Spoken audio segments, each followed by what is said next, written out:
Hello, everybody, and welcome to another episode of the Project Infinite podcast, the podcast covering the infinite and never-expanding multiverse of fandom. From movies, comics, TV shows, video games, we got you covered. I'm Rob. I'm here, as always, with Court. And Court, we're here to talk Black Panther again. It's time. It is time. Finally. We are going to give you our spoiler-filled review and discussion on Black Panther Wakanda Forever, because if you listen to our previous podcast where we did a non-spoiler review, we both have it rated quite highly, not just in terms of phase 4 of the MCU, but the MCU in its entirety.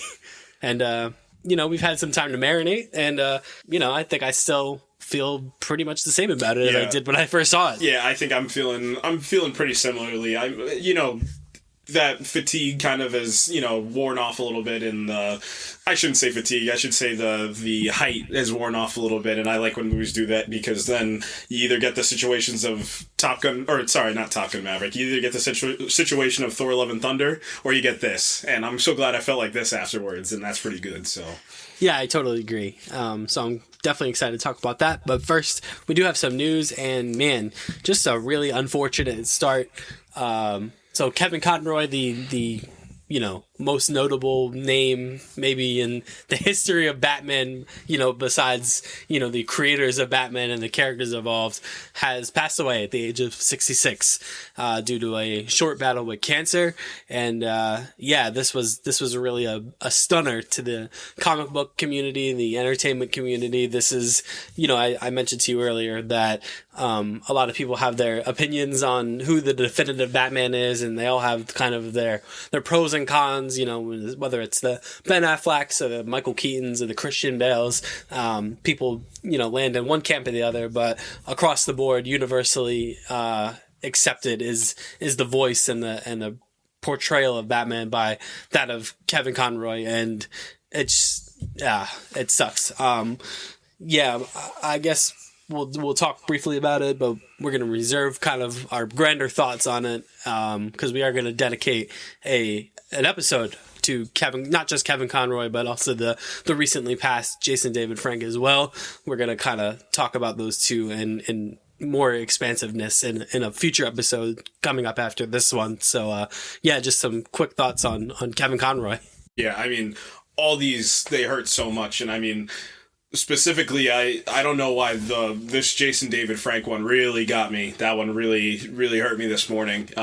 But I mean, we've talked about icons being lost on the show before, but these two specifically hurt even more, in my opinion, because of the status they had in the fandom. I mean, you talk Kevin Conroy and being synonymous with somebody. I mean, it's to the point where you pick up a Batman comic and you're reading it in Kevin Conroy's voice. I'm so glad he got to do Crisis on Infinite Earths, like I was telling you before, because he got to see, his hard work pay off. I mean, he's been playing the Batman and voicing Batman for 30 years, and he really has a hold on what voice acting can be, and so many people resonate with him, and just by him, his voice being so iconic, but it's more than that. You really feel the depth of what he's bringing every time he steps in front of that mic and he starts to record. It's incredible how amazing that his performance is and his portrayal of Batman. It's so.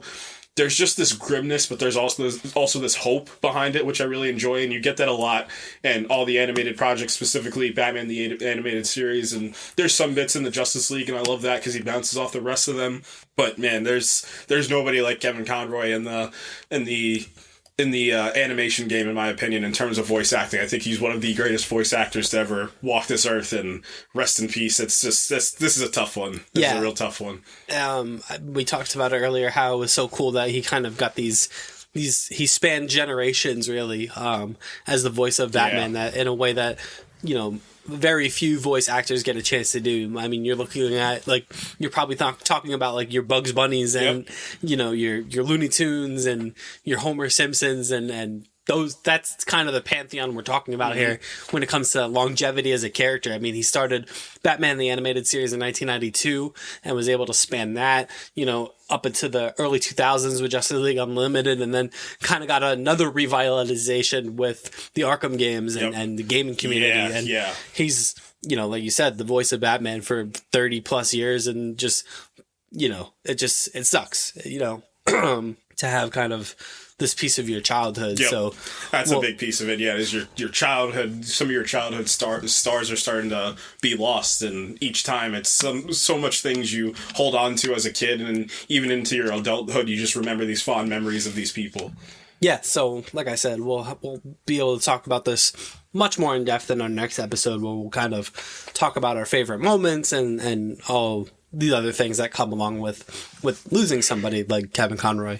But moving on to the other news that we have, so the rising ascent of one Joseph Quinn, which we, I guess, kind of could have foretold, over the summer with Stranger Things came out, that Eddie Munson kind of took the summer by storm, and we were just kind of waiting on that ascent that you see with so many talented, prominent actors, and he's finally getting his. So He's going to be in the next A Quiet Place movie. So Quiet Place Day 1 is where he's going to be making his big kind of movie debut. Right. So, which is very cool. No, I think it's awesome.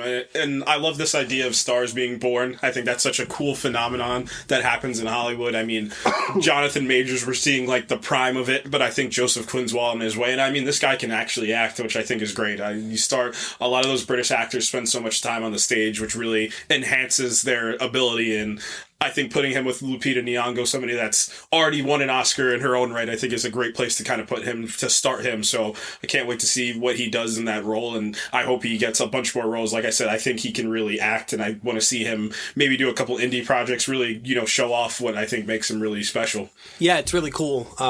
We talk about the pitfalls of streaming a lot of times, but you get situations like this. Yep. You get situations like Millie Alcock in House of the Dragon. Which I think she's going to be the next step to be the one that everybody's going to try to get in their movie or show. Yeah, so that's kind of what the streaming model lends to, is these kind of, these lesser known actors or actresses kind of deliver a memorable performance in a fandom thing or a very popular thing, and then all of a sudden, boom, they take off, the rocket ship gets strapped to them, and off we go. So definitely excited to see what the future holds for Joseph Quinn, because like I said, I think he absolutely stole the show. Oh yeah, when we talked about Stranger Things a few months ago. So I'm excited to see what that brings. Speaking of excited, DC is maybe starting to heat up a little bit. Yeah. So, you weren't a believer before. So James Gunn and Peter Safran have begun brainstorming, and they're getting a plan together. They've looped in Jason Momoa apparently on this as well. James Gunn has shared some cryptic teasers on Twitter about what or who, more importantly, might be involved, and it seems that Lobo and Mr. Terrific are definitely on the radar in some form or fashion. What that looks like, we have no idea.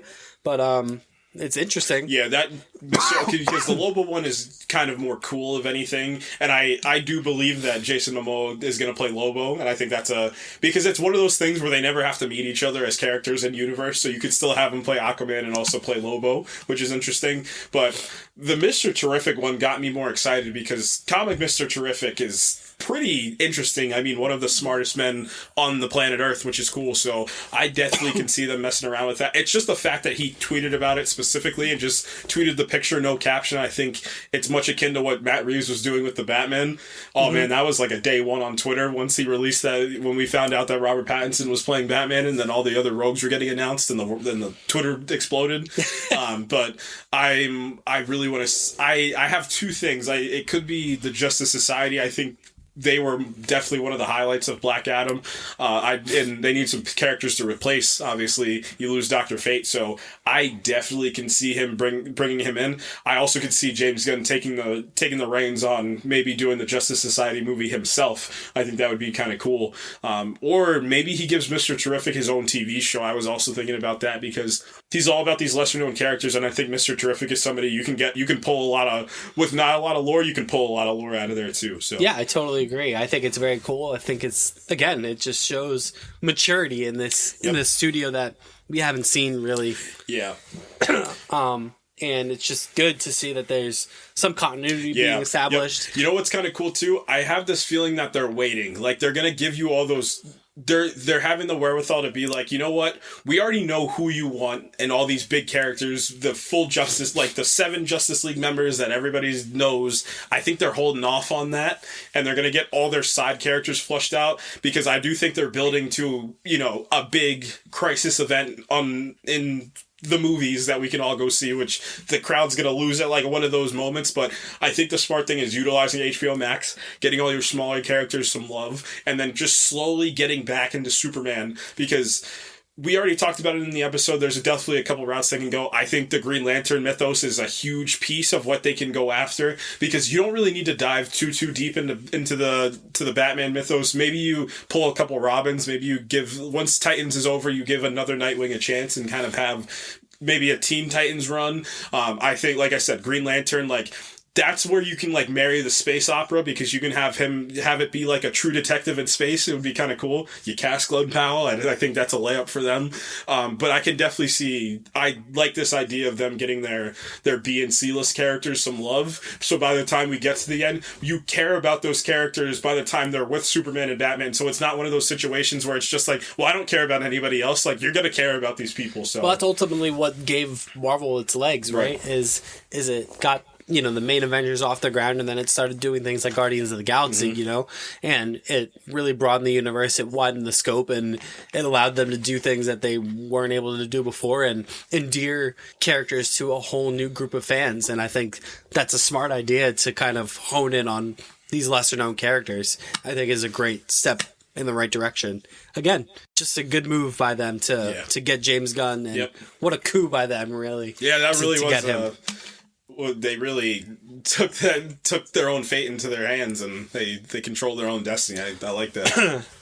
And then the last bit of news I have before we talk about Black Panther is the Thunderbolts. So things are definitely starting to heat up. Yes. And lo and behold, wouldn't you know it, apparently Harrison Ford is going to actually be the Red Hulk in not just the Thunderbolts, but also Captain America 4. Yeah, so now, and we're going to talk about it, and I guess this may or may not be spoilers for Black Panther Wakanda Forever, but there is some MCU world building in Black Panther Wakanda Forever, and it has to do with the idea of what vibranium is to the rest of the world, which we kind of all saw coming, but now it's a little bit more clear on what the plan is, and specifically somebody that I'm going to talk about in a couple minutes. But I think this is pretty interesting, and like I said, you don't just get Harrison Ford and just it's Harrison Ford. You're gonna have him play somebody significant, and not only play somebody significant, but have them do something. And I think getting Mark Ruffalo back into the fold with that, but just this, I talked about it.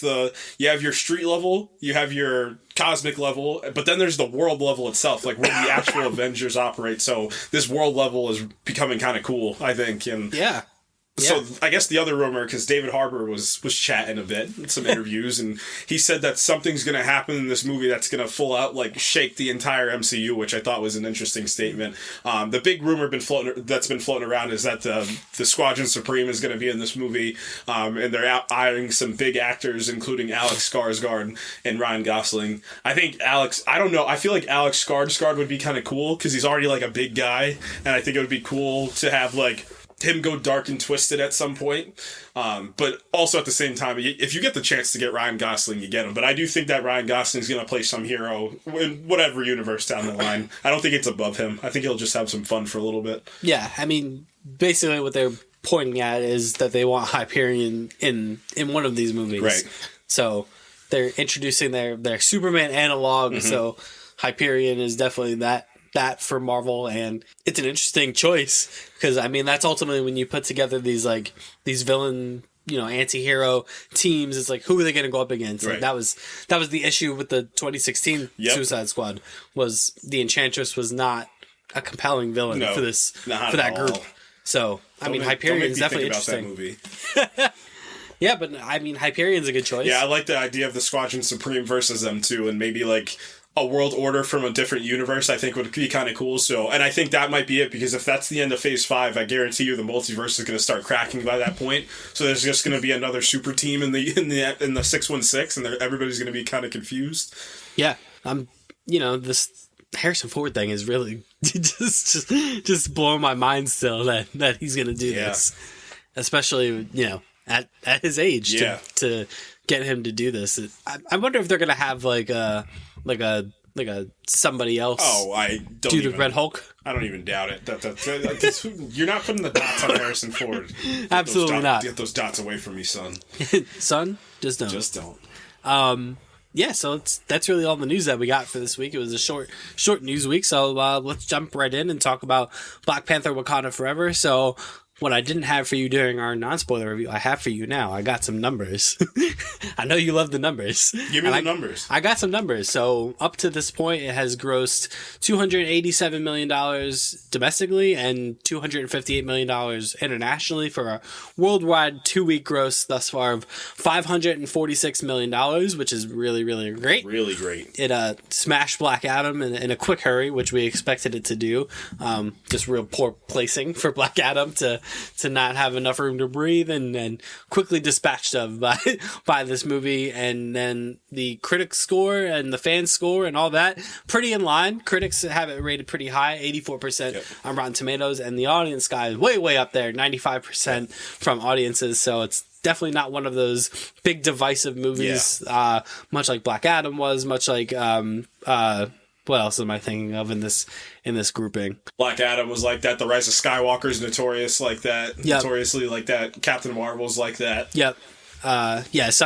Whichever way you know, it sometimes that there's seesaw. The Black Adam end of the spectrum where the audience score is really high, but the Rotten Tomatoes score is low, and then there's The Last Jedi where the audience score is really low, but the critic score is really high. But all in all, people really enjoying this film, and I can't say I disagree. We gave all of our non-spoilery thoughts on the movie in a previous episode, so I don't know if you have anything else to add to what we talked about last time. No, I mean, I've definitely been thinking about Letitia's Wright's performance and more, and it truthfully is incredible, and the only way we're going to get after it is if we talk about spoilers, because the thing that happens, but I think it's the best ascension. It's one of the best ascensions. Like, Tom Holland's Peter Parker has this, and I don't know who else has this of, like, you know, coming into their own as I mean, I feel like Iron Man's too easy to say because he was already destined for it, but it's like, and Spider-Man 2 was a little bit destined for it, but this is definitely a character that could have just stayed the way that they were and, you know, been sad about the situations that happened, but they truthfully made a choice, and it was the right choice that they made. Yeah, I totally agree. That being said, I think we can just go ahead and jump into spoilers, and I think where I wanted to start with this was, so this movie kind of was analyzed and looked at and thought about in a variety of ways. Yes. And I think first and foremost, the first way that the first question on everyone's mind was, how are they going to deal with the passing of Chadwick Boseman? And, you know, in my opinion, the way that they handled it was really great. Yep. I agree. For those of you who don't know, obviously this is the spoiler version of it, so spoilers ahoy for this movie. What they essentially did, they didn't really overcomplicate things. They basically just mixed character with reality, and the death of T'Challa in universe is basically a mirror of Chadwick's passing. Yeah. So what they did was they basically made, you know, T'Challa had this illness that he withheld from other people until he couldn't, and then it fell on Shuri's shoulders to try and save his life, and ultimately she does not succeed, and that's how they treated it. And I thought, you know, Ryan Coogler worked obviously very closely with Chadwick's family on this point, and they signed off on it, and I thought it was really perfect. Yeah, that's why it's a bit frustrating that I see people that say that they don't agree with the decision and how it affected his family, as if Ryan Coogler just freestyled it and not talk. Of course he talked to his family and asked if this was an okay direction to take. Why would you not do that? Yeah, and I just thought it served not just, you know, it didn't just serve the story in a really incredible way, because that was really the launch point for Shuri's character, right. Like this guilt that she was racked with. From the opening frame in that movie. Yeah, the guilt that she's racked with, you know, not being able to save her brother's life really carries her throughout the movie. And then, you know, when you get to the passing of her mother as well, you know, it just compounds that. And I thought that was really, really amazing. I mean, the opening sequence, oh my God. The opening title sequence, obviously being all silent, the Marvel Studios logo. And I'm going to talk about that in terms of, you know, movie making. When you come to Court's movie making corner, it's this idea that I don't think enough, you know, of these big budgets movie is know when to be loud and know when not to be loud, and know when using silence as a enhancer instead of a quieter. I think is something that's such an underrated art form, and I think he does it phenomenally in this movie. Yeah, and it's a testament to him to be able, because we've talked about these Marvel movies ad nauseum, how they become these almost like events, right? And people want to react to these events, but it's a testament to him, and it's a testament to Ryan Coogler, how he was able to command an audience to condition them to not react. Yeah, it's that old adage, good movies make you feel something. And we talk about different movies. If you want to talk Phase 4, you talk about like Thor, Love and Thunder. Like that movie, in my opinion, doesn't really make you feel much. But like a movie like this makes you feel something. I know the argument is that She-Hulk, and I said it during the episode, it doesn't make you feel something. But then you turn around with Miss Marvel, and in my opinion, that makes me feel something. So that's the route you take, You can talk about all these different aspects of why somebody didn't like it, why somebody liked it, but at the end of the day, you need to get a emotional, not like a crying emotional, but you need to invoke some sort of emotion out of your audience, and he does that. And it was so perfectly well executed. Yes. I mean, it served the story. It wasn't just some gratuitous send off. It was tasteful, and it allowed the characters to grieve the character of T'Challa. It allowed the actors to grieve the loss of their friend, and it allowed the audience to grieve the loss of an icon and someone that they revered. The opening, what is that? Probably 20 minutes or so. Not even. It's like the opening. Where they do the whole funeral and all that. That's like the opening 10. Like that's and the death of T'Challa. That was like our grieving period, like our collective grieving period. And I talked about it when we did the Black Panther 1 episode. I said this movie is going to be we're finally as a whole going to get to grieve this man. Like I feel like as a whole community we haven't got to done this, and this is definitely one of the most unique theater experiences ever for any movie that's been released. It was so brilliant on their part to cut some time into this movie to allow that, and I thought that was just really well done. And I mean, the legacy of the character is littered throughout the movie, which is amazing. Down to characters' lines that Chadwick said in real life, down to moments that T'Challa had that are so emotionally impactful. I mean, the attention to detail in this movie is so incredible. And we want to talk the movie itself being in the MCU. This is the level of grandeur that these movies should take themselves. That's why I see some of these other movies specifically in this phase, and I get confused as to why we didn't take this. I mean, obviously this is a special circumstance, but this is what they can get to if you let your director be their director and do whatever they want. So I think Ryan Coogler, hats off. I hope this man gets all the praise for what he was able to do. And again, sometimes you got to think about the bigger picture and beyond the movie. Like I don't think people fathom the absolutely impossible job that he had, and he did it. He did it. Yeah, pulled it off. Even more than I thought he would. Yeah, I thought they created something truly special, like you said, an impossible task, and they nailed it. The second thing I think we're on most people's mind is what's the deal with the Black Panther? Yeah. Like, who's it going to be? Who's in the suit? What's this going to look like? I know the theories were flying hot and heavy that maybe it's multiple people, maybe it's M'Baku, maybe it's Shuri, maybe it's Okoye, maybe it's Nakia. It's Shuri. and it's absolutely the right choice. And I mean, if you would have asked me this like a year ago, I think is when all the stuff started happening, I would have told you, of course it's Shuri. And then Letitia Wright, the stuff started coming out about Letitia Wright, and now you're like, oh, I don't know if it's going to be her now. Maybe they go in a different direction. They follow the comic. It makes so much sense. It's the right thing to do. You make it Shuri, but also if Letitia Wright pulled off one of her star-making performance. Yeah, you guys are going to find out who Letitia Wright is, and that's an incredible actress that's on an ascent as well. Her arc in this movie is something to behold. Yeah. Like it's when you can see it unfolding throughout the course of the movie, it's really special. It's vengeful. It's motivated.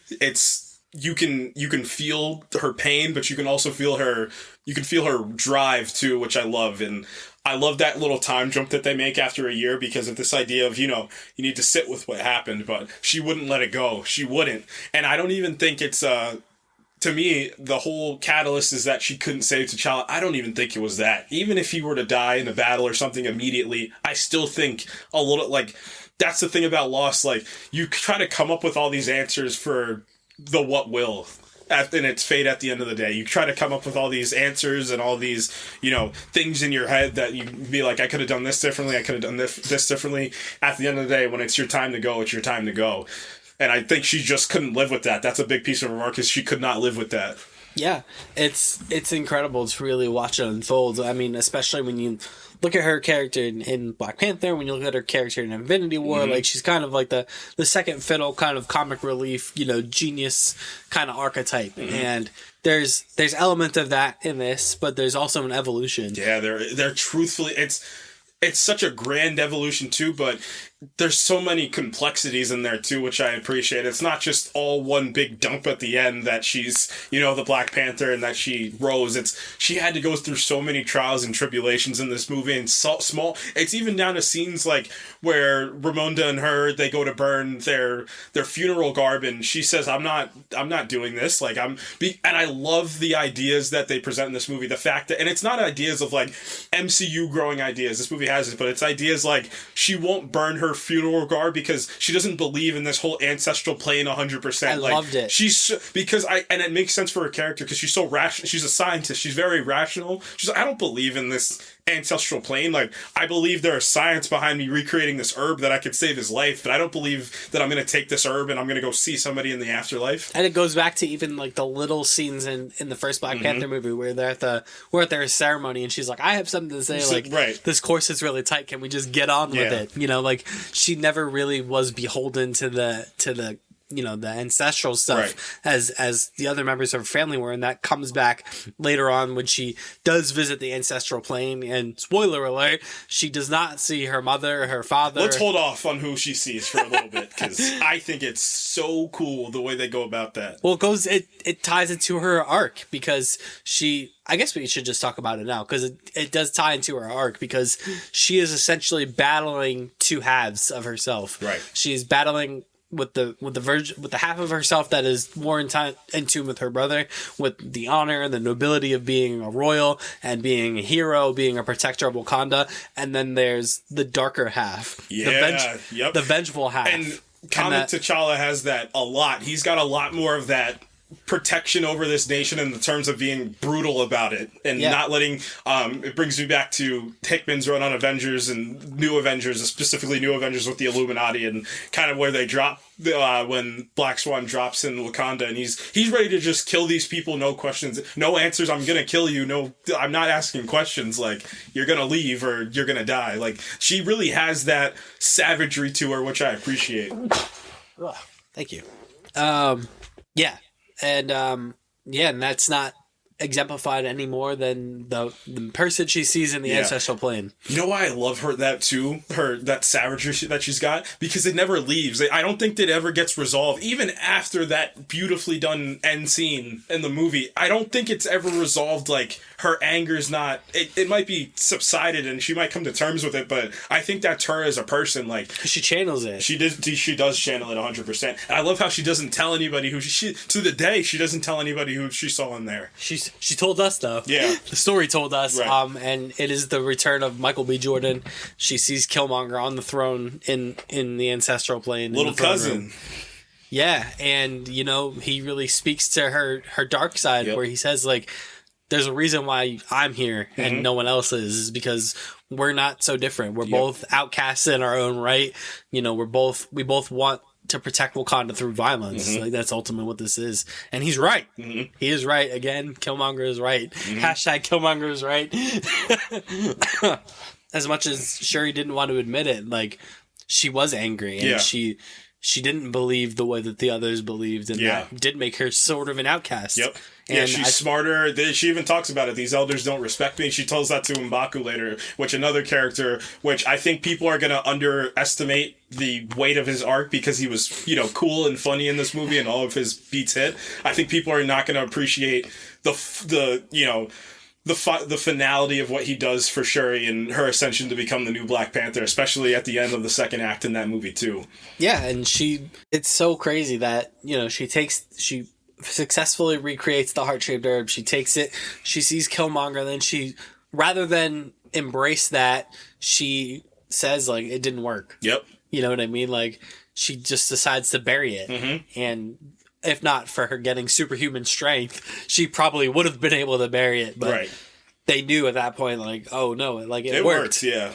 You just didn't like what you saw. Right. And then I love how that all tied into her getting her suit and how it was a a mixture of Killmonger and T'Challa. Yeah, they pull off that comic that comic panel of Shuri's solo run where she's holding it out in front of her helmet. Once we get down to our, because I think I like this idea that you created of us giving us our favorite things that happen in the movie that we'll talk about. I'll jump the gun on my favorite shot. That's my favorite shot in the movie. I think it's lit perfectly. It's the perfect, catapulting agent to go into the third act of that movie, where she looks at T'Challa's helmets and then she holds her own helmet up as she's taking the mantle of the Black Panther. And I love the mystique around the Black Panther. You know what amplifies that? It's the idea of Namor amplifies the idea of the Black Panther in that movie, and I guess that's the next thing we can move on to. That's exactly what I was going to go to. Is Tenoch Huerta's Namor, one of the best villains in the MCU.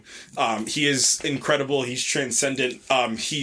He's powerful. His and it's funny because if you look at these interviews that Tenoch Huerta does, he's a lot like Paul Rudd. Like, he's just a really nice guy that looks like he looks to have fun, but man, when he's on screen, I think it's funny because he counters Michael B. Jordan in line. His line deliveries hit every time. I don't know what it is, but they land every time. Just the way he talks. It's just this protective nature over Talokan, but it's there's nothing to be messed with. I'm not listening to secondary ideas about if I should change the way I rule. I rule one way, and that's the only way that I'm going to think about this. Yeah, I love that. He's very scary. He is, yeah.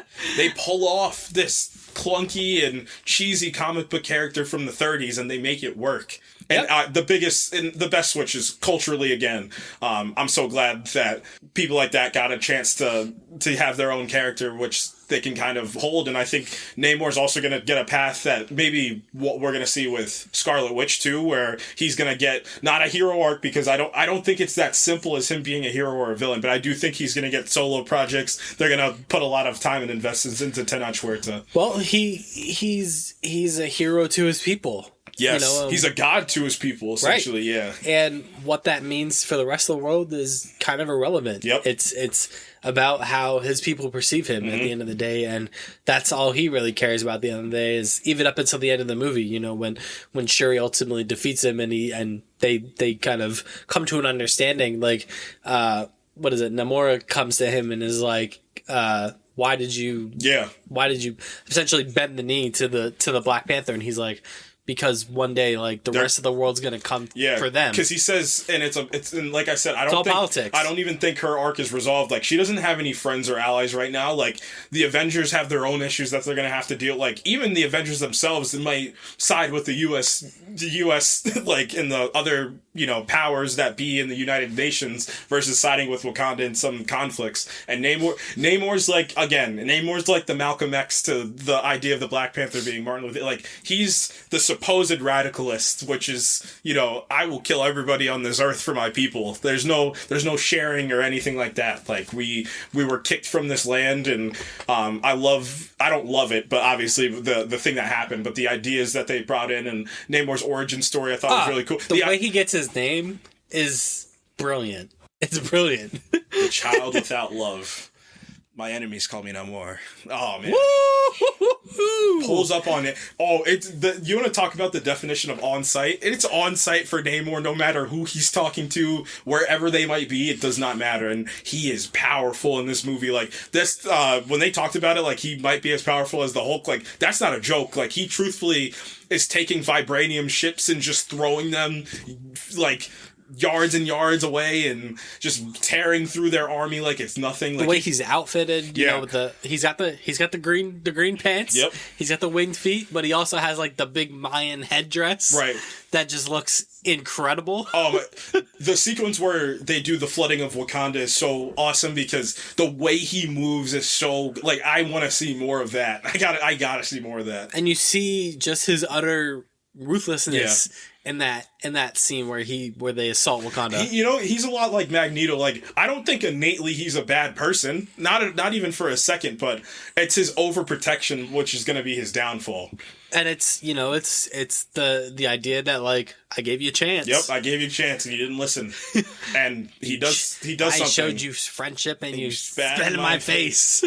Essentially. Yeah. You know, because there's a lot of politicking that's going on in this movie in the backdrop, whether, you know, Shuri gets taken obviously by Namor and the Talokanians? Talokans. She gets taken, and then, you know, Ramonda, obviously in her grief, you know, does not want to lose another member of her family. Oh my gosh, that's such a smart way to. And speaking of Ramonda, I'm not going to be surprised. And I know there's a taboo around these superhero movies getting nominated for anything, but I'm just not going to be surprised if and when Angela Bassett gets nominated for Best Supporting Actress in a movie.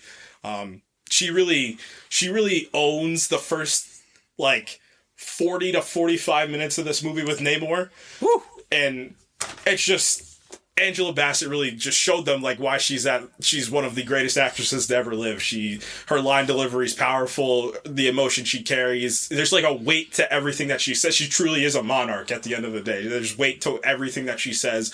The scene she has in the royal room with Okoye, where she tells her off essentially, and it's one of the best acted scenes both ways in the entire MCU, in my opinion. That's what this movie sets apart, is the general acting in this movie is one of the best in this entire universe. Everyone brought it. Yeah. Across the board, everyone brought their A game, and, you know, that was expected, right, you know, given the gravity of the product. But yeah, that scene is so heartbreaking because they lean into this idea that there's no right or wrong here, you know, and everyone knows how fiercely loyal Okoye is in the kingdom, and, like, that's why it hurts, because, like, you know that Ramonda's acting out of place of grief. You can see both sides. You can see both sides of it. So essentially what happens is Shuri gets kidnapped by Namor and his people, and Okoye has to go back, and she's just like, all right, let me go on a mission to get her, and Ramonda's like, stop. My son's gone. My husband was killed. And now my daughter's gone, and you were supposed to protect all three of them, and guess what? All three of them are gone now, so why should you... You sided with Killmonger when Killmonger usurped the throne. Right, and she said I had to go begging to M'Baku, and I had to go up to the mountains to find him because you didn't come and help us. That scene in Black Panther 1 is really good, too, where she's just like... It's crazy, like, Okoye's like, I can't overthrow like, I'm supposed to be loyal to the person sitting on the chair, not the person in the chair, and that gets really questioned in this movie too. Yeah, it was one of those angles that I wasn't expecting to be revisited, right, and they pulled it off. But you can tell they put thought into everybody's arc, and just the saying, you're not serving, it's like, it's cool if you serve the story, but they also get things to do to serve the story too. Yeah, nobody gets forgotten. Right. You know, and, you know, those are I should say, those are that are in the movie. Because obviously, like, Wakabi, you know, is just in the wind because Daniel Kaluuya unfortunately couldn't film for this movie. He was shooting Nope. He was busy shooting Nope. But everyone that was in this movie had an arc of some sort, and that's great movie making at the end of the day. Like, all your main characters. I mean, yeah. Because there's another character that's in this movie that I guess we should talk about now. Sure. Let's talk about it. So, the MCU is still a thing, I guess, at the end of the day. I guess you got to connect this to some other things. So, you know, Ross is there. Special Agent Ross. He got a promotion, I guess. Yep. He's Special Agent Ross now. Ross was married once upon a time. Who was he married to? Man, hot damn if it wasn't JLD. Yep, JLD. So Val's back. Yep, Val's back. And she was married to Ross, and that was a mic drop. Everyone's like, "Oh, holy crap, that's kind of cool." That was neat. That was unexpected. Yeah, this plot was very wheel spinny, wasn't it? This was the MCU plot that they needed in this movie. And it's more because there feels like there's a vibranium war that's coming, and maybe they include that into this Hulk arc, because I guess what's the one thing that's going to be able to hurt the Hulk in terms of weaponry could be vibranium itself, so that could be an interesting angle on how they play that. So the Hulks versus the Hulks that are coming. I'm still holding my theory that I think that Ross is going to be related to Harrison Ford's Thunderbolt Ross. I think so too, yeah. I'm leaning more that might be his son. Because in this movie, Val is going to be she's the CIA director. which is interesting, especially after She-Hulk gets even more interesting. Yeah, because we haven't known what Val's deal is up until now. Because we just thought she was just a person that had some power. Presumably, she's got to show up in Secret Invasion, right? I don't think there's any way that she's not that Julia Louis-Dreyfus doesn't show up in. It would make sense. Yeah. It would make sense to put her and Fury kind of at odds. Against each other, because essentially she's going to be like an anti-Fury going forward in the MCU. She already is right now. She's putting together like a dark, twisted version of the Avengers. So yeah. I can definitely see that happening. Because the rumor is that because there's a president in Secret Invasion, and there's like a scene where his motorcade gets blown up, so I'm assuming that president's gonna die, and then Thunderbolt Ross I think he might be the vice president right now, and now he's gonna be the president. I think because he was the Secretary of State, and then if you guys don't know American government structure, you go Secretary of State, then you go up to the vice president, and then you go up to president. So if the president dies, then Val would essentially be our man from from God of War Ragnarok, Odin, is playing the Secretary of State, presumably taking Ross's spot, because like I said, I think Ross is the vice president now, and I think he's going to be the president by the end of that movie, and I think it'd be cool if the president of the United States also turned into a Hulk, and just so happened to also be Harrison Ford. That is very cool. I would agree with that. Big Air Force One energy. You didn't think we were going to talk about Air Force One this week, but here we are.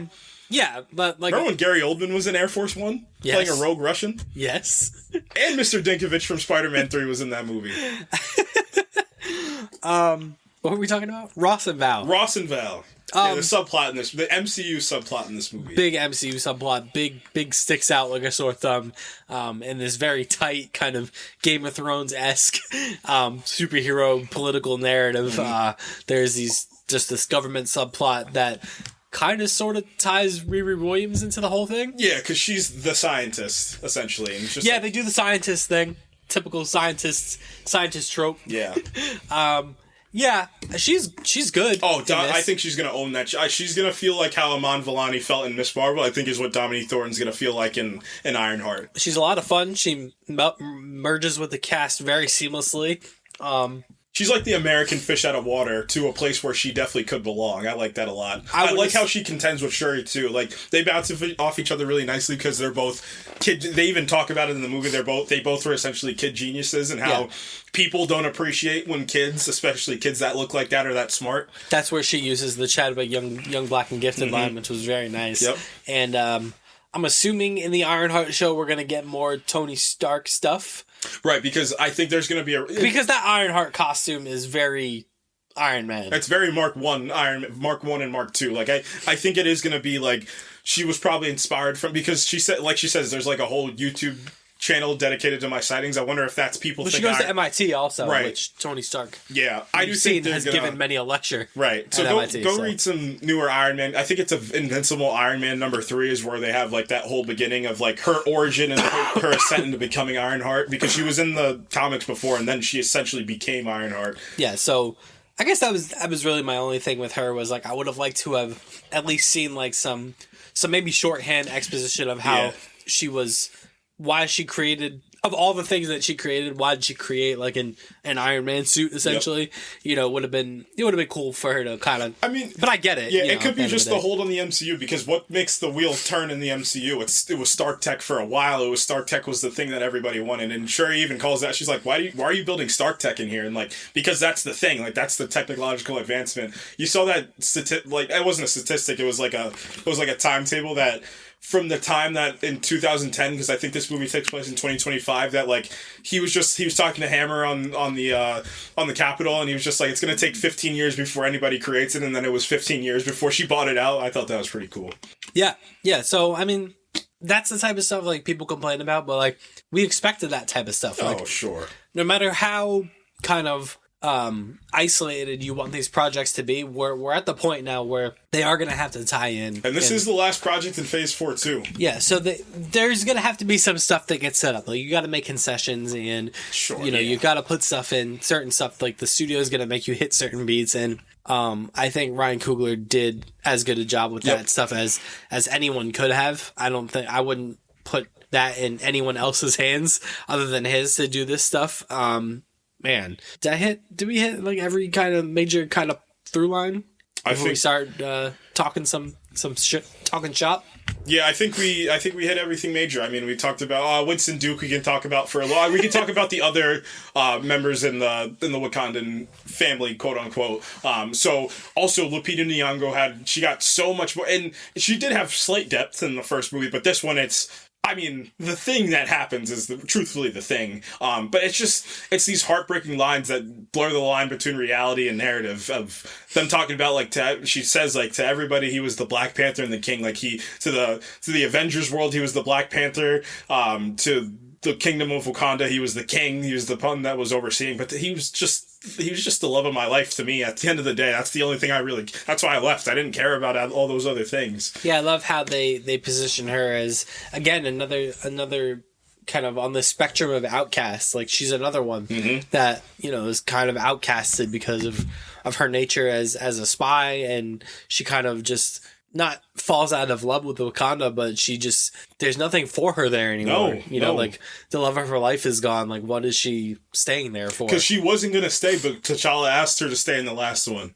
Yeah, and, once she loses him, what else is there? She can do more good. She kind of fulfills her dream, not her dream from the first one, but the point she was trying to make to T'Challa was like, we can do more for the outside world than just be cooped up here in Wakanda, and she fulfills that. She does all the outreach stuff. Who else we got? Yeah, Winston Duke. So M'Baku's back. Yep. And he's just as good. Yeah, he is just as good. He's definitely owns the most of the comic relief, but you can tell there is such this respect that he had for T'Challa in universe, like that because he beat him in combat and he didn't kill him. Like, you got to think that some of those other Black Panthers would have just killed him, and especially his father would have killed him on the Warriors Fall. And Killmonger talks about that later, that your father isn't this good man. You know that, right? Like, he wasn't a warmonger, but he's a hypocrite, essentially. So you got to think that M'Baku really respected T'Challa and T'Challa's dying wish. You got to think they might have also been friends, because he said he said he basically is the hand of the king. This movie is a lot of Game of Thrones. Like, and they did an Infinity War together. Right, yeah. He truthfully was like the hand of the king in this movie. Like, he really was there for sure. He threw her ascent, not only as the Black Panther, but also as the person that's got to be the figurehead of Wakanda too. Because he basically said, he says to her, like, I promised your brother that I would give you honest counsel. Yep. Because nobody's going to be truthful to you. I'm going to tell you the truth. And because Namor just couldn't help himself, and he told her, you talk about a guy that follows through on what he says. So Queen Ramonda is killed by, Letitia Wright is so good in this movie. Like, her she was just screaming like mama at the end. I was like, oh my gosh. She's selling that so well. Yeah, what a move. What a move. That line what did he say? He said, bury your dead, mourn your losses, you are queen now. I said, oh, wait a minute. Yeah, again, it was that, I warned you. I warned you. Like, he's not in the negotiating business. Yep. He's in the getting stuff done business. Yep. And yeah, that's what happens. Yeah, like, he's definitely like Illuminati material of like, I'm forgetting stuff. Like, I can definitely see the MCU's Illuminati kind of moving, and the character, like, they got him right in terms of that. Like, this is where he wouldn't be on some Avengers. He would be in the guys that are really calling the shots team. Yeah. Yeah, oh man, yeah. And yeah, that's what happens. Ramonda dies, and Shuri's kind of left to her own devices, and again, it's not that she wants to take the herb to be a hero. She wants to kill Namor. Yeah, that's the only thing that she again, her arc and Peter's arc are really similar in that way, especially from No Way Home, of like, they lose the person that meant the most to them in that time.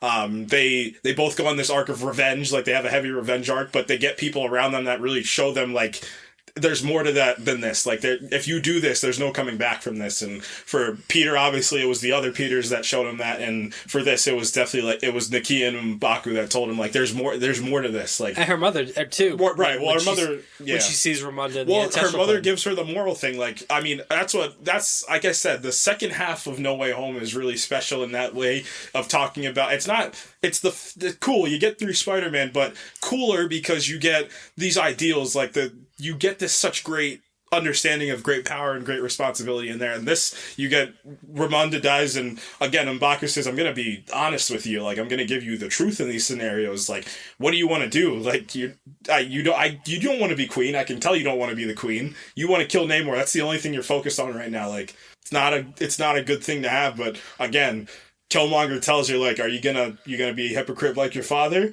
Or are you gonna get stuff done like me? And she does both? She does both. Yeah, again, it goes back to that ascension to heroism piece. I mean, not to step on it, but like the musical moment when she suits up and she just drops into the little meeting and that big, victory fanfare kind of plays. Yeah, it was like the synth tone mixed with the Ludwig Göransson Black Panther theme was real good. It's cool because it's like you like synth tone is synonymous with like tech, and Shuri's very technologically advanced. I thought that was a cool bit to have that be her like theme. I think this movie is just exceptionally well crafted. Right. At the end of the day, like it's AA plus. Right. That's why it's like you look at these other projects. It's like, why can't we put this? And we were looking at clips of Infinity War. Like, you can tell that's tender. Like, people are putting time and effort into making sure everything works. Like, we need to do that. If you're making so much money and you're the biggest franchise in the world, you need to do this for I'm not hearing this excuse is that you don't have money. Make the money and make the time. You can do it if you want to. And again, it just goes back to it, and I hope they're getting to it. Like, slow down. Slow down. Space things out. It's fine. Yep. We don't need a thing every 2 months. Right. Like, just do more of this. Do more of this. Mm-hmm. Basically, is what I'm telling you. And I know you can't always do this because you don't have as gifted people doing this. But I think you could get those gifted people. Absolutely. I like Chloe Zhao, I think, because I have different opinions on Eternals, but Chloe Zhao, like, you got to get people like that around, but let them be them. Don't try to impose your will on this. Like, I guarantee you, they weren't going in there calling shots to Ryan Coogler. I mean, based on circumstance, but do that for everybody. Maybe not Taika Waititi, but do that for everybody. Yeah, I totally agree, and I think it just bears out in the end. Like, when you let the directors cook and you have a cast and crew that understands what they're doing, it creates something like this, and again, it just goes back to just the exceptional writing ability also to be able to balance all of these things and doing it in a compelling and believable way. Right. And that's notwithstanding, like, I guess we can kind of jump into a couple different things, but like, it was hard for me to nail down what my favorite action sequence was. There's a lot of great ones in this movie because, like, as much as we talk about the story beats and the emotional moments, it's a really dang fun action movie also. Yeah, the sequences are brutal. I think that's definitely a word visceral, I can. Yeah, they're visceral. They're brutal. They're very immersive. Especially that bridge fight with Okoye and Atuma. That's like very fast paced, but you can feel the hits and the weights of what's happening. And specifically when Atuma kind of spins Okoye right into her spear. I went to this movie. I saw this movie twice. Both times the theaters. Both times were like a very audible like, geez, like that was, you could feel that like. They're definitely taking the time to make sure these action sequences are nailed down right. I think another thing that a lot of filmmakers don't do is they don't understand the criticisms of what happened before. I think Ryan Coogler understood the criticisms of what happened before. And it's even down to even the shots that Shuri has with Namor in that last fight. Like, there's a lot of slowed down versus this really hot, fast pace, like a lot of practical as much as they can do. I thought it was a really cool fight that they kind of crafted. I think that's my favorite action sequence is the fight between Shuri and Namor on the beach. Like you said, it's visceral, it's brutal, it's very intentional. Yeah, it is very, It reminds me a lot of the older, and I know Coogler specifically mentioned Empire Strikes Back in one of his influences for this movie, because he just kind of looked at historically great sequels. Right, yep. He was talking about Godfather, he was talking about Empire, yep. And one of the hallmarks when we talk about the older Star Wars movies is the lightsaber fights are very deliberate. Yep. They're not flashy and spinny and flippy. Yep. The strikes are very deliberate. And that's how this fight between Namor and Shuri felt. It felt very deliberate. Like two people trying to kill each other, essentially, because...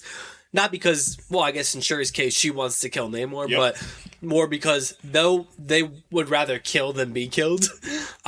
So that's kind of where they're both coming from, and they both fight that way. Yeah, they do. And I think that's really cool. And I think it was really important for them to differentiate Shuri fighting from T'Challa to not make it seem like it's just the same thing happening. And she fights very differently than him. She does. She does. That sequence is incredible. The first introduction of Namor's people is really, really cool. Like Belle's in this movie. Again, it's what Thanos does in the beginning of Infinity War. It gives them credibility. I love that shot where Namor is like draped in black, just floating above the ship. That's my favorite shot in the movie. Okay. I mean, we might as well get into it, and I think this would be the last things that we talk about this movie, get into our favorite aspects of this movie and what we think is great about it. We should have done this for Morbius. It would have been more fun. I don't have these written down. I have them written down. Thank God. Because I didn't write them. I have them written down somewhere, but I didn't write them down this time. So yeah, we can talk about that. Let's get into it. So I think what we could start with is your favorite musical moment in this movie. I think that's a good place to start, and I think we might both agree on what our favorite musical moment is. It's You know what? I do want to say it's Shuri dropping in, to the throne, because it's just so cool, but I'm gonna stretch this category a little bit. I'm gonna go my favorite musical moment, but it's a non-musical moment, and it is the montage, the Chadwick montage at the end of the movie that is mirrored, from the beginning of the movie. It is draped in silence. It's Shuri remembering her brother, and all these images of Chadwick flash on the screen in total silence. There's not even voiceovers, nothing. It's sometimes my favorite. Sometimes, like, they say that, black is the absence of color. And my favorite musical moment is the moment that is the absence of music, because it's so powerful. It lets Shuri reflect on everything that transpired. It lets us reflect on everything that transpired. And it does what the last movie did in, I mentioned, it's funny that I'm kind of mirroring these two things, that my favorite moment from the first movie is the end of the movie when it transitions from T'Challa smiling into the end credits, and that all the stars play, and then this ends with Shuri reflecting in silence, and then the transition to the Rihanna song at the end. That's what I'm going with for mine, because it's so just powerful, such a powerful way to end the movie. So I stretched it a little bit, but that would be mine. It's like that quote. I heard it first in End of the Effing World, a really cool dark humor comedy on Netflix, where in season 2 the main character talks about sometimes silence is the loudest thing that you can hear, and I think that's a perfect example of that. Just letting the audience feel as a collective for the last time we can kind of immortalize and put him to rest as people, So I thought that was an extremely beautiful choice. Like for me, it's that Black Panther, her full out, she drops in, it's tense. It's the end of the second act, right up into the point where her feet land and they have that Dutch angle shot looking up at her. Man, I love the way, I think I told you, so we're in Court's filmmaking corner now. You know what he does really well? He can track the heck out of a character, of a subject. I think that's such an incredible skill, and my philosophy that I hold for myself is don't cut the camera, keep it rolling. And I love the way he moves.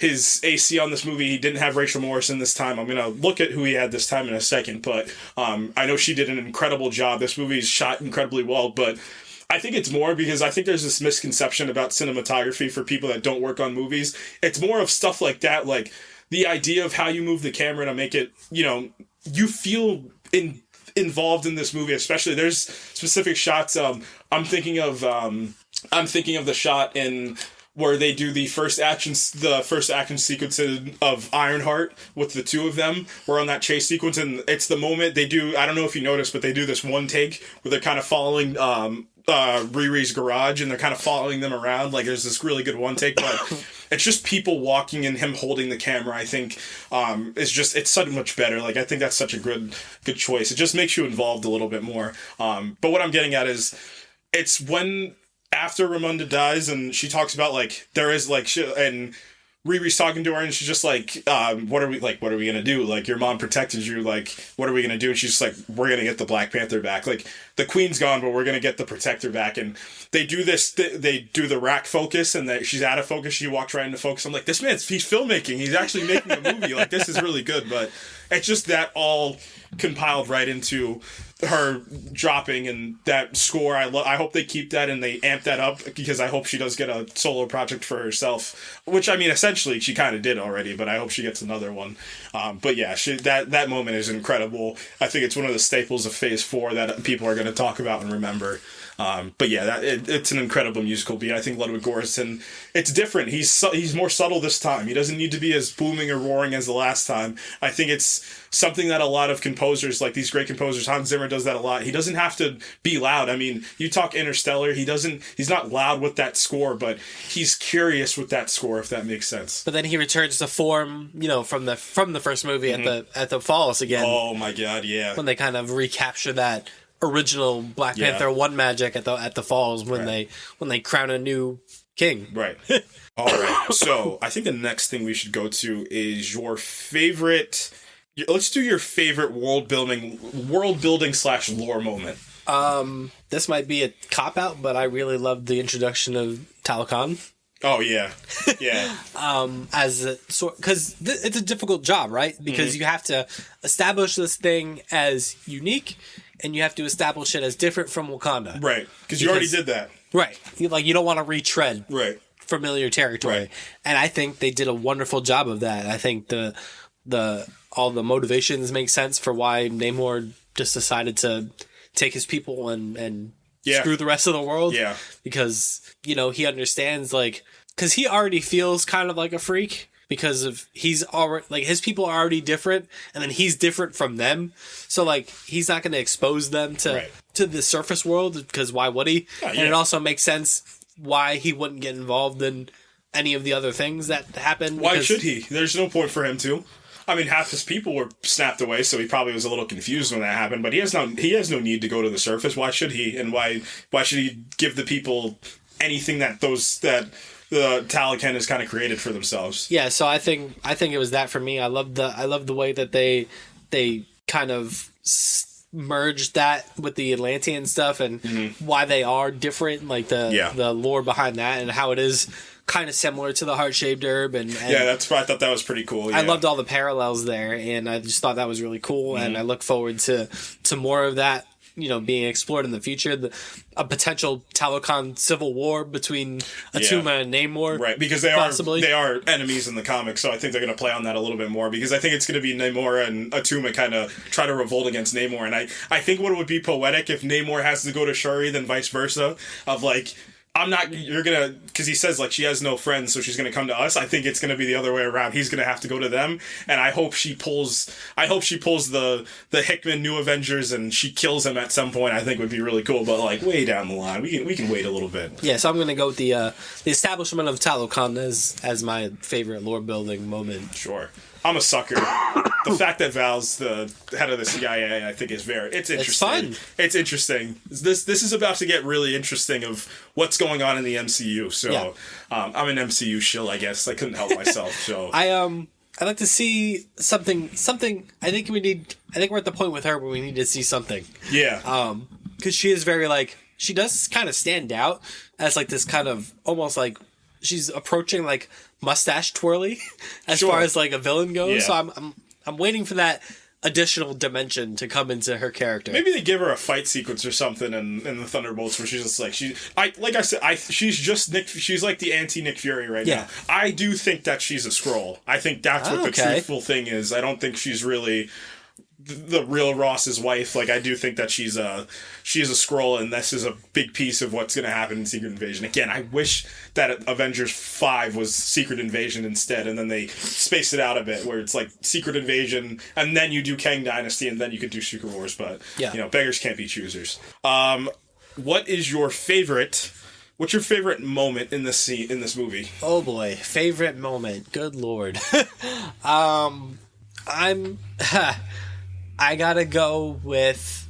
I'm gonna go back to the celebration at Warriors Fall and crowning M'Baku the king of Wakanda. I thought that was very cool. I thought it was a great callback to the first movie.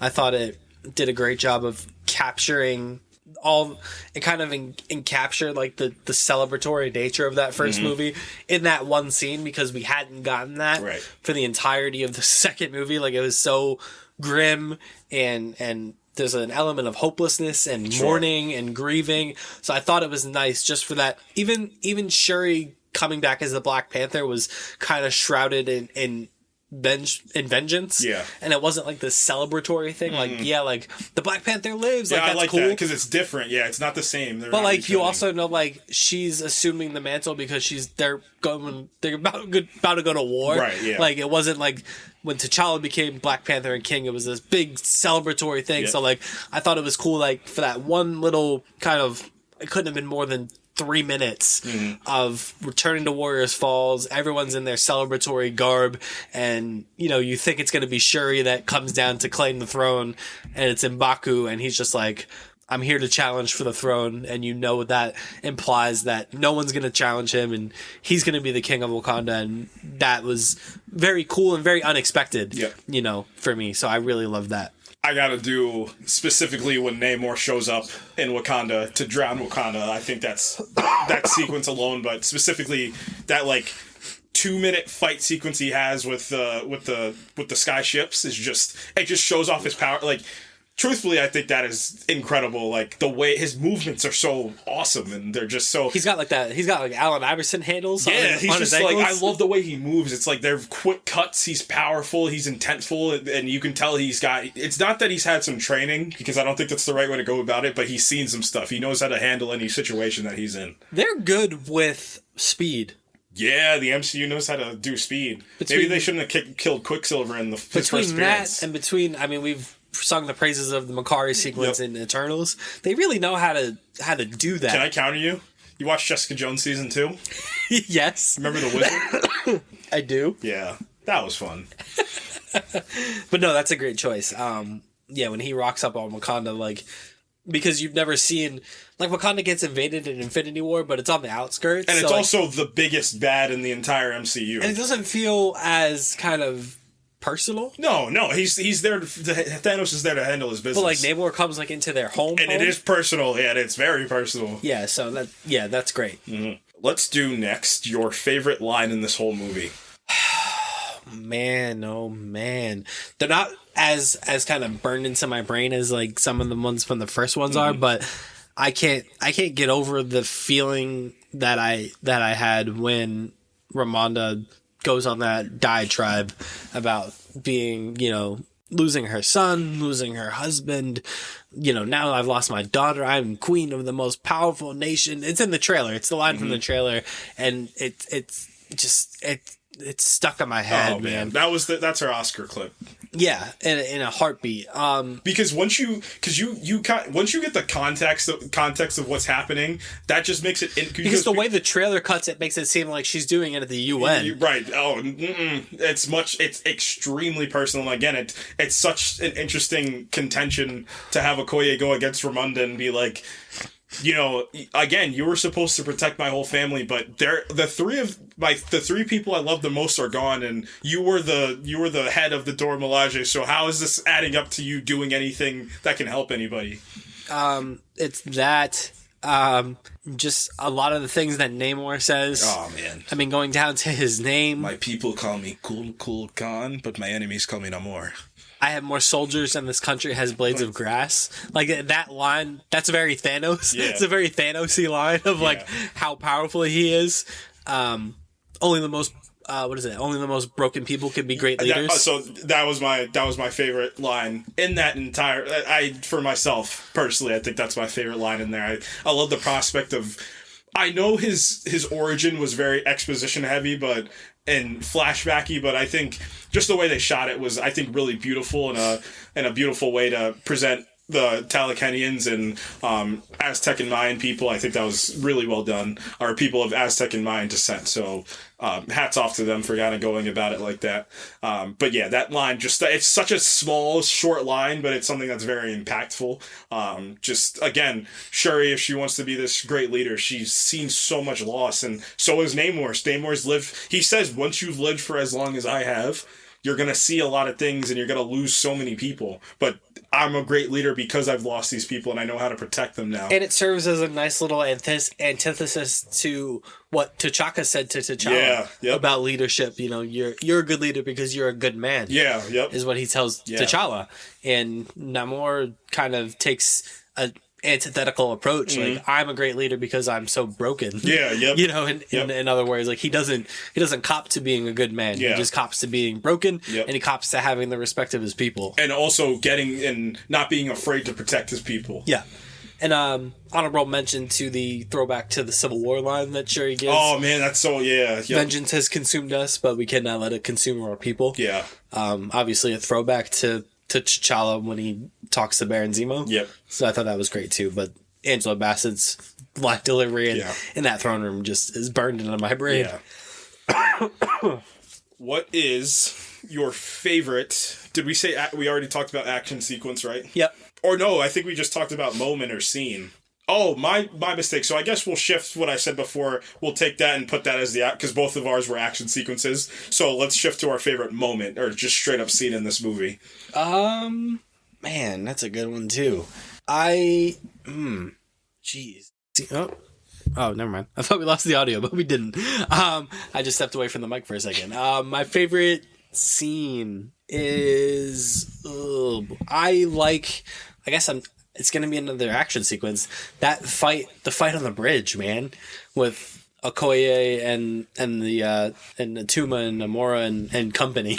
Again, it's a great example of no one to talk and no one not to talk. They were just, I love that Okoye essentially... And again, another deliberate kind of series of action sequences. Yeah, I love you know what I love in movies, and I'm going to talk about a movie that does this extremely well, but when movies have action sequences that lean into a subsection, but a more emotionally impactful piece of that, like the epilogue to that action sequence is the emotional heart of that action sequence.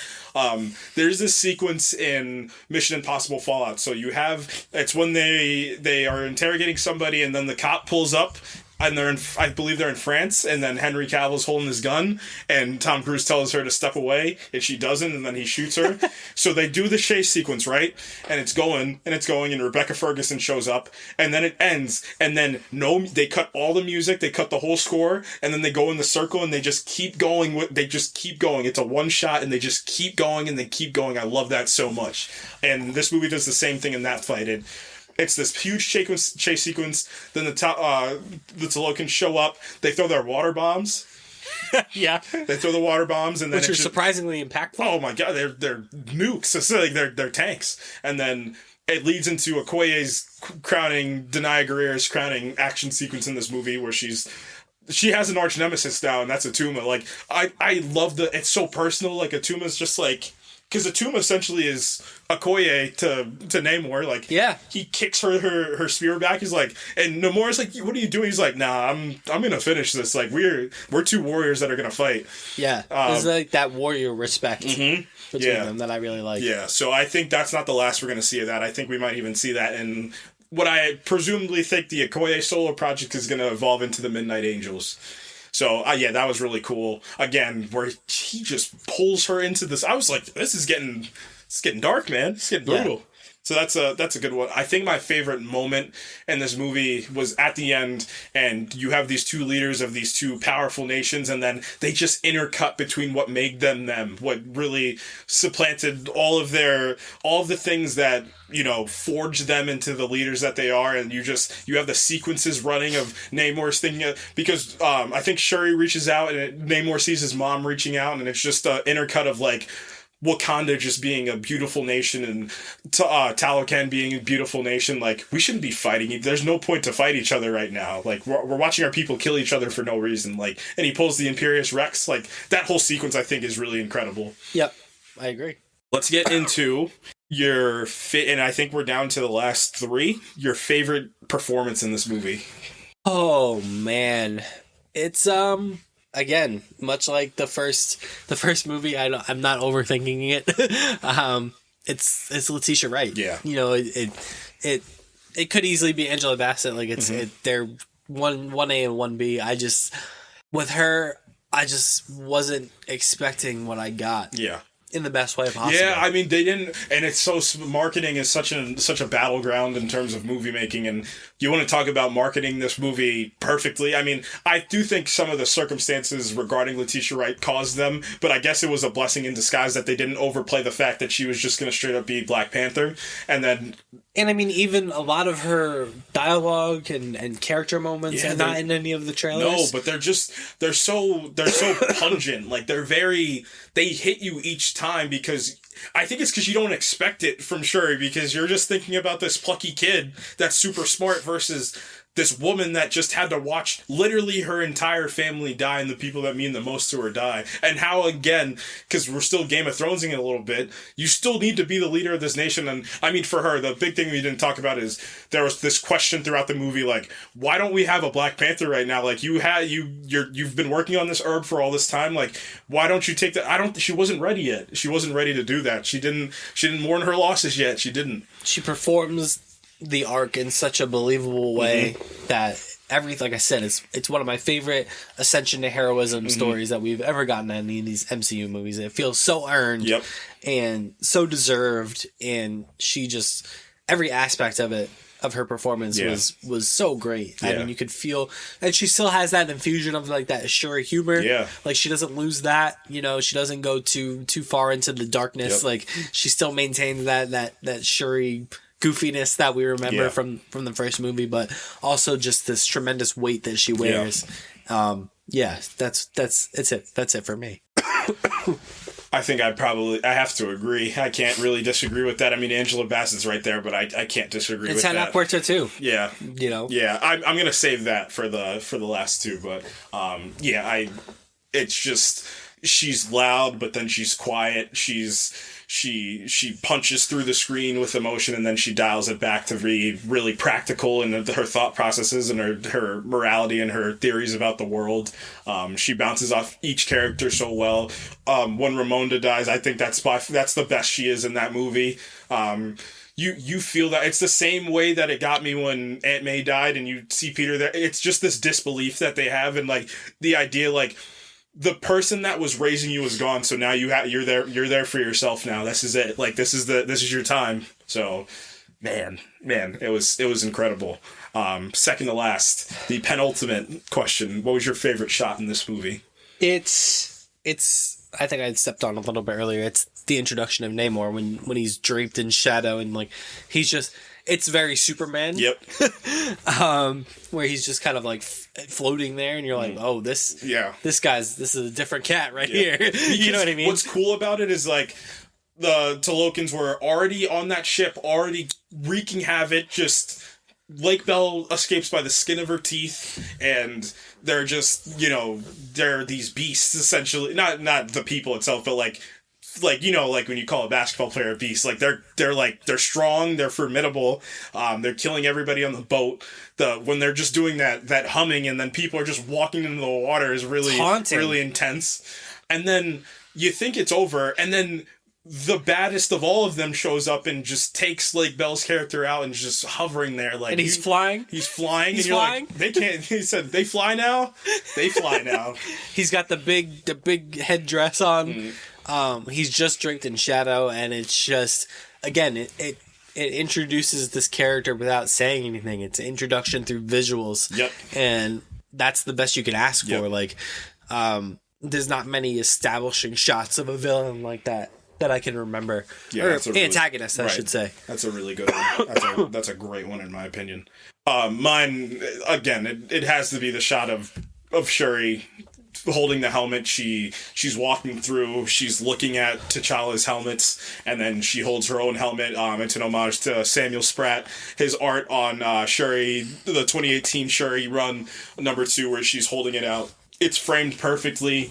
I like that you mirrored your favorite shot from the first one with the second one. Yeah. They're lit kind of the same too. They're lit similarly. But it's just, what's the best way to explain it? It's like they're holding the weight of their character and the weight of their nation in a helmet. Like there's something very poetic about that, which I think is really incredible. And obviously you homage any comic book cover. I think that's pretty cool too. So that's it for me, because that's the catapult moment to her becoming the Black Panther. Like her fully accepting, like, because she was running away from it the whole movie. She's finally accepting it. I think that's the emote of that. So, and I mean, just at the end of the day, she looks cool as hell in that suit.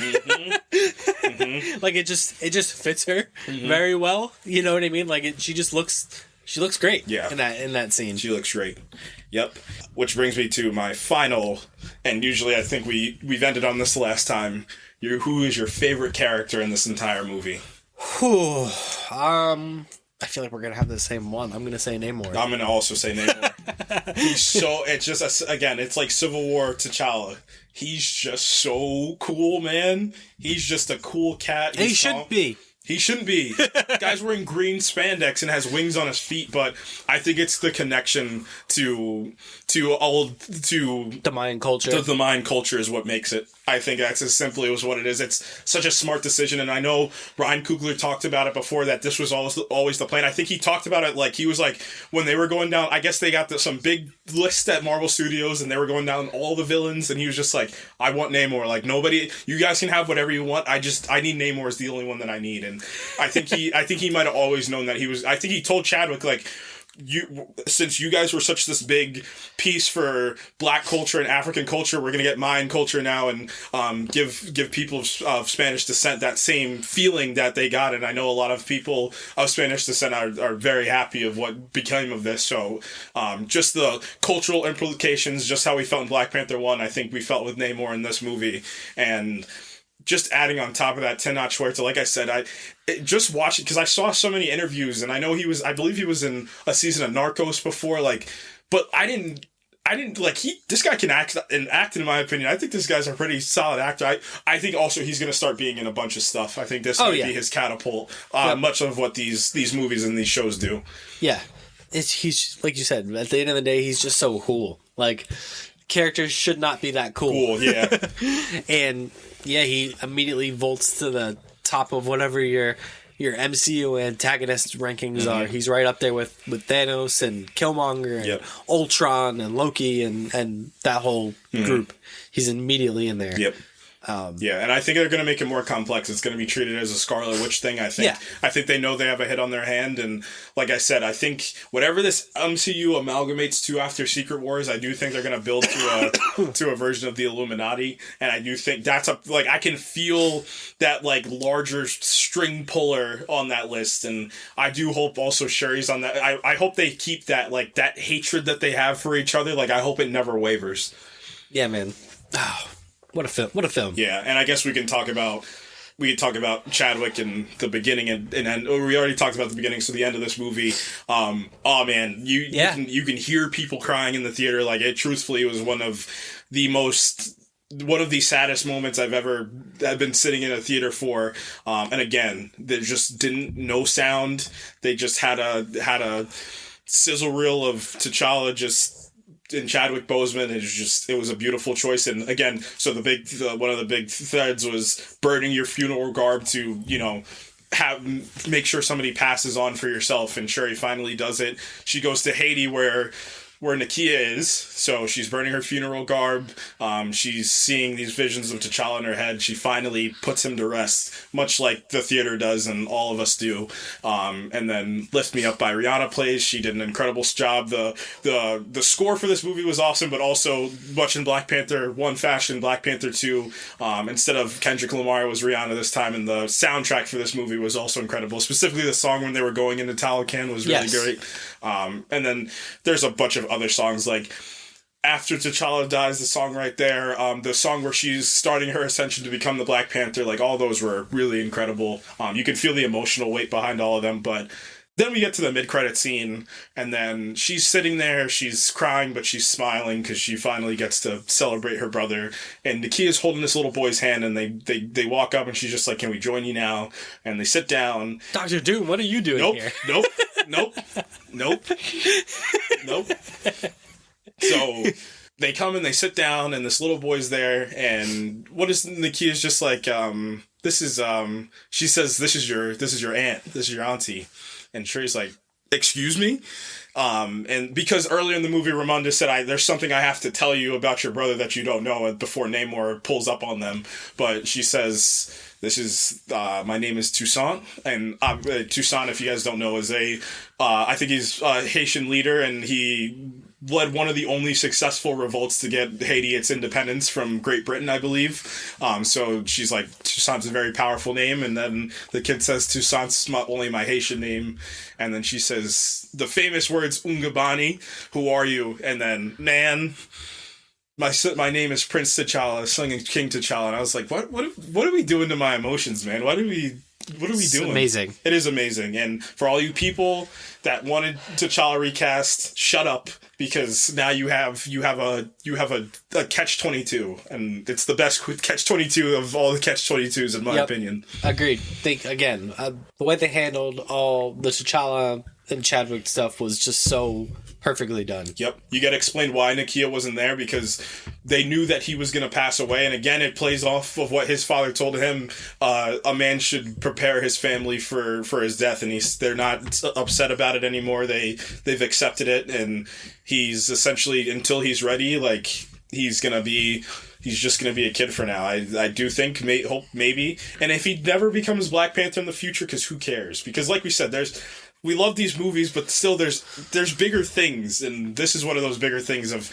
if he never steps foot in that Black Panther suit, doesn't matter. Agreed. It's this idea that was presented in Black Panther 1. It's this idea of legacy, and not only the legacy that these movies have for each other, but the legacy that Chadwick Boseman imposed on the entire world. Yeah, I totally agree. It was perfectly executed, perfectly done. Again, in the great words of Homelander, it was perfect, down to the last minute detail. I don't know how I feel about you using a Homelander analog in a Black Panther movie, but I'll let it slide. Man, yeah, that's the stuff right there. That's film. Wakanda forever. That's Wakanda forever. Rethinking about it, I think I can agree. Maybe in the second half there is a couple. I do have a couple of issues with it's the idea of the introduction of Riri versus actually having her, because like I said, Dominique Thorne is great. She's seamless with this cast. She kind of takes Shuri's place, if that makes sense. Yeah. In terms of like the plucky teenage, college-aged kid that comes in and that's super smart, and I think she's going to thrive in her own show. I think it's going to be really cool. But again, some of the Ross and Val stuff mixed with that, it's like, you take away from the cultural impact, which I think you could have spent with Talocan, and then I think maybe you could have had a little bit more contention in that point with Namor and Shuri, but I like how it's like, it's an offer. It's an offer you can't refuse, in the great words of the Godfather, to start, and then Namor's like, cool, I asked you, and you didn't want to do it. This isn't my fault anymore. So maybe just a little bit of a pacing issue maybe in the beginning of the second act, but I can't say a lot of bad things about I can't. This is just an example of a filmmaker making the right decisions with a grand team, and again, you just having the wherewithal to make a great narrative and really immortalize an icon in the acting community and in the filmmaking community. Just around, again, impossible circumstances. Yep. I mean, this movie, by all intents and purposes, should have been impossible, and they pulled it off in just an incredible way. And I couldn't be more happy with it. Yeah. Man. So we leave that behind, and Ant-Man, full steam ahead. Yeah. I'm looking forward to that movie. Me too. Jonathan Majors was in 3 trailers for, it's fun. I was watching some, Rogue movie reviews, and the Devotion reviews have started to come in. And one of the reviews that made a great point that Jonathan Majors is, as much as Shuri went on like an in-universe ascension, we're literally watching a star be just exploding in front of our eyes. I think this is going to be truthfully incredible year for Jonathan Majors. Obviously having Devotion with Glenn Powell at the end of 2022, and then going into Creed at the beginning. I think what would we say, within a month of each other, he's playing in Creed, and he's going to be Kang the Conqueror. I think this man has an incredible future ahead of him. I think this is this is a talent that should not be wasted or done wrong by Hollywood. I think they have a leading man of color, which is important for the future. So I hope they do him right and they do him justice and not just put him in cheesy roles. I hope he takes a couple indies with him. Me and a friend were talking about Lovecraft Country and how dynamic his performance was in Lovecraft Country and how complex it was too. Definitely a show we can check out. You know what we missed on? We should have done Lovecraft Country for Halloween. I think that would have been a cool Halloween episode. We'll save that in the bank for next year, but yeah, I'm looking forward to what Jonathan Majors is about to bring. That's what I think Phase 5 is about. Is we're gonna see the ascent of a great, and we're also gonna see. I think we're gonna get the MCU back on track for all you Phase 4 haters. I think we're gonna get back into the MCU proper. I think I agree with that. Definitely. Man, can't wait. Me too. Can't wait. What have you been up to? So I finally started Bill Hader's HBO Max series Barry, and I think it's nothing short of incredible. I think that show deservedly has, been in the mix of the Ted Lassos and the successions of the Emmys over the last couple of years. His performance is so... what's the best way to put it? It's frustrating. It's frustrating in a great way. It's endearing, which is kind of an oxymoron for the thing that he does, because if you know about the show, essentially he's a hitman, and he needs to take out somebody in an acting class, and he goes to the acting class and essentially he falls in love with acting, and he wants that to be his new passion. And Henry Winkler's in the show giving a incredibly funny and mundane, however energetic performance. I just think the show it's extremely well written. It's funny that all these SNL guys, like, once you take away all the stuff that SNL probably puts on their plates, I'm talking specifically about Bill Hader and Jason Sudeikis. Once they're able to cook, essentially, they're creating some incredible things. So the action sequences are pretty well done for a comedy show, but it's this satire on Hollywood, essentially, is what that show is, and I think they do such an incredible job. I hope Bill Hader gets to be one of the most prolific writers in Hollywood, because I think he has incredible talent. Oh yeah, so I'm on season 3 now, so I've heard nothing but good things. Yeah, so I gotta kill season 3 tomorrow, and from what I've heard, season 3 is an emotional roller coaster. Oh. Yeah, so fun. That show's so, again, I always say this about comedies, the best comedies sometimes have the greatest sad and dramatic moments you can ask for, and I've heard things of, there's bits and there's some heartbreaking stuff in this sequence too, and there's specifically one sequence in season 2 that I don't want to spoil, but it involves a friend that he was in Afghanistan, that he was quote unquote in Afghanistan, but he was more of like an analyst versus an actual soldier, but it's the thing that happens, and it's just like, it's a mirror on Barry's life of what could be and his life that actually is, and the fate that he unfolds for his friend. It's really eye-opening too, for the character and for like morality itself. So that show is a moral debate essentially too. So really well done. Wow, very cool. I've been sinking heaps of time into God of War Ragnarok. As you should. It's spectacular.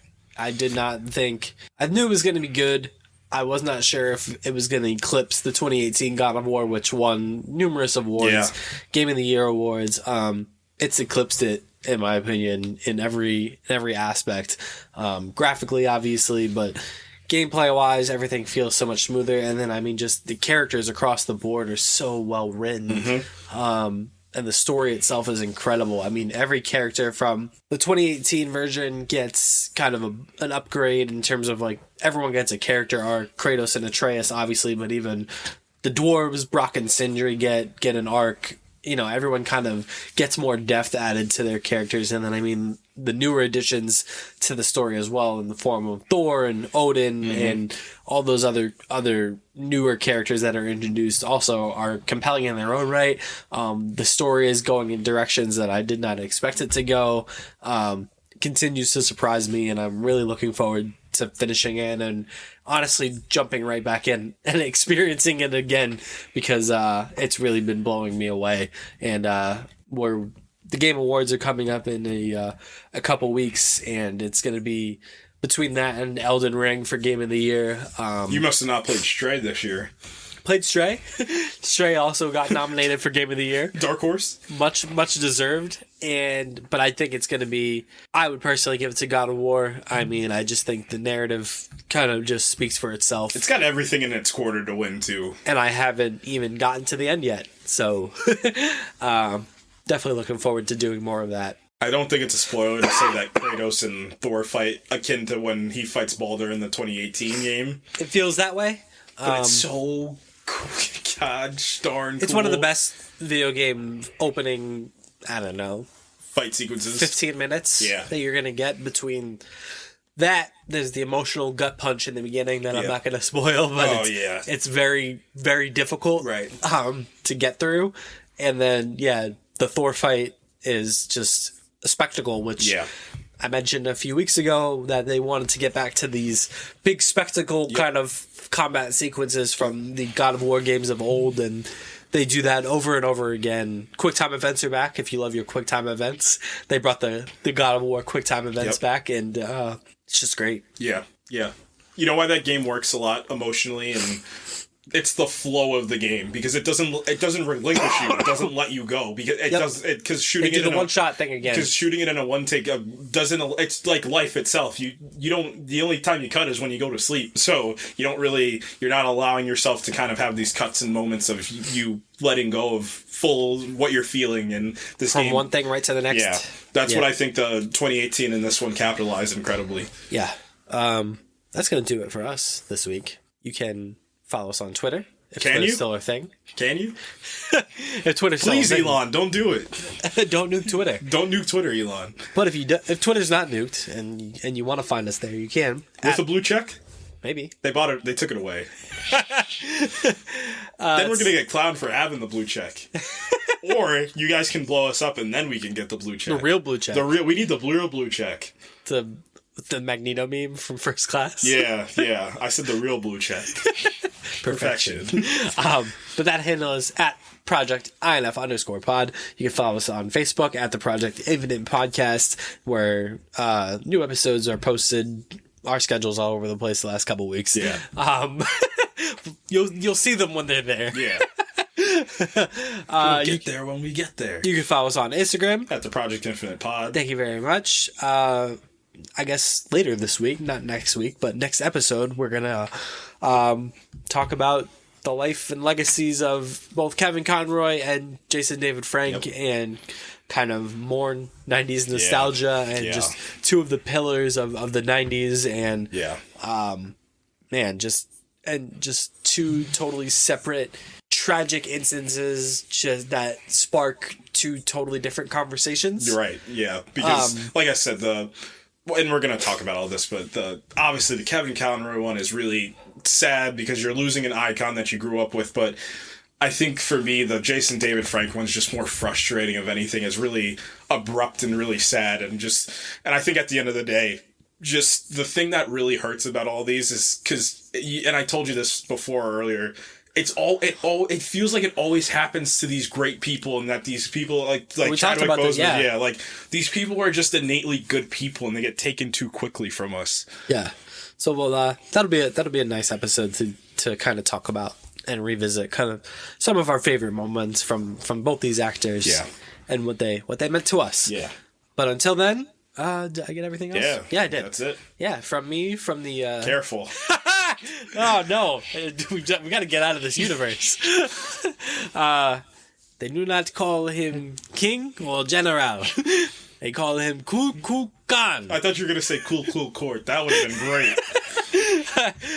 The Namor of the podcast, even though he does not live a life without love. Yeah. But I'll take the Namor of the podcast.